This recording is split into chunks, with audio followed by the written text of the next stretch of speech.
Hi friends, இப்போ நம்ம மகாநதி பார்க்க போகிறோம். மகாநதியில் ஓவர் சீன் உடம்புக்கு ஒத்துக்காதுன்னா கேட்குதா அந்த பொண்ணு? யாரை சொல்கிறேன்னு புரியலையா? வெண்ணிலாவை தாங்க சொல்கிறேன். அதாவது நான் தீ குளிக்க போகிறேன். இது என்னடா ஆகுது ஒன்றும் புரியலையே. மேல் குளிக்க போகிறேங்கிற மாதிரி இல்லை, தீ குளிக்க போகிறேங்குது. சரி நீ ஊற்றிக்கிட்டு கொளுத்திக்க அப்படிங்கிற மாதிரி ஆயிடுச்சு.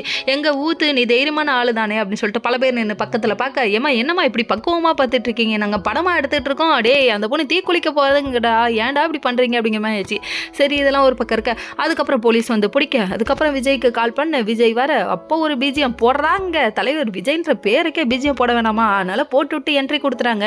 அதுக்கப்புறம் என்னடா சொல்ல வரீங்க, முடிவா என்னதான் சொல்ல வரீங்கன்னு சொல்லி கேட்க, இவங்க ஏமாத்திட்டாங்கன்னு சொல்றாங்க. எப்படா இது மீடியாவில் எல்லாரும் முன்னாடி சொல்லுங்கன்னு சொல்லிட்டாங்க போல. என்ன உங்க வீட்டில இருந்து துரத்துறது உங்க சித்தப்பா அப்படின்னு சொல்றாங்க. அதுக்கு என்ன இப்ப அப்படின்னு சொல்றாங்க.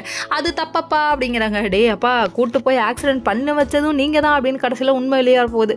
டே அதுக்கு உங்க சித்தப்பாவை பிடிங்கடா, அதுக்கு நான் என்னடா பண்ண முடியும், குற்ற வளர்ச்சிக்கு ஆளாகிறேன் அப்படி இப்படின்னு சொல்லி டார்ச்சர் பண்றாங்களே அப்படிங்கிற மாதிரி ஆயிடுச்சுங்க. இன்னொரு பக்கம் காவேரி ஃபீல் பண்ணுறாங்களாமா. அதாவது விஜயை போட்டு படுத்துறாங்கன்னு சொல்லி கேட்டோன்னே காவேரியால் தாங்க முடியலங்க. உடனே கிளம்புடாங்க அப்படின்னு சொல்லிட்டு அந்த இடத்த விட்டு கிளம்பி இங்கே வர போகிறாங்க. ஆக மொத்தத்தில் எப்படி இருக்கிறீங்களா, சண்டை வரப்போகுது இங்கே. விஜய்க்கு 2 பேரும் சேர்ந்து சண்டை. காவேரி என்ட்ரி ஆகி கடைசியில் பொம்பளை போக்கிரி ஓடி போடி உன் ஆசைக்கு ஆதிசேஷன் கேட்குதா அடி அப்படின்னு பாட்டெல்லாம் பாட போகிறாங்க. சரி வெயிட் பண்ணி பார்ப்போம். இங்கே இப்படி வெயிட் பண்ணிருக்கா காவேரி குடும்பத்தில் பல குழப்பம். என்னன்னு பார்க்குறீங்களா, காவேரியோட அத்தை என்ன சொல்கிறாங்க தெரியுமா, அந்த பையன் வெண்ணிலா வேணாம், நம்ம காவேரி தான் முக்கியம்னு சொல்லிட்டு உறுதியாக இருக்கும்போது நீ ஏன் இப்படி குறுக்கால நிற்கிற, வாழை விட்டுரு அப்படின்னு சொல்கிறாங்க. வாழை விடு அப்படின்னு சொல்கிறாங்க. அதுக்கப்புறம் யோசிக்க ஆரம்பிச்சிடறாங்களாமா. நீங்கள் யோசிங்க, அந்த பையன் அந்த பிரச்சனையிலேருந்து முழுசாக வெளியே வரட்டும், அதுக்கப்புறம் பார்த்துக்கலாம். அந்த பையன் இவ்வளோ உறுதியாக சொல்கிறான், எனக்கு காவேரி தான் வேணும், காவேரி தான் வேணும்னு. நீ ஏன் இப்படி இருக்கேன்னு சொல்லிட்டு அட்வைஸ் பண்ணி திட்டுறாங்க.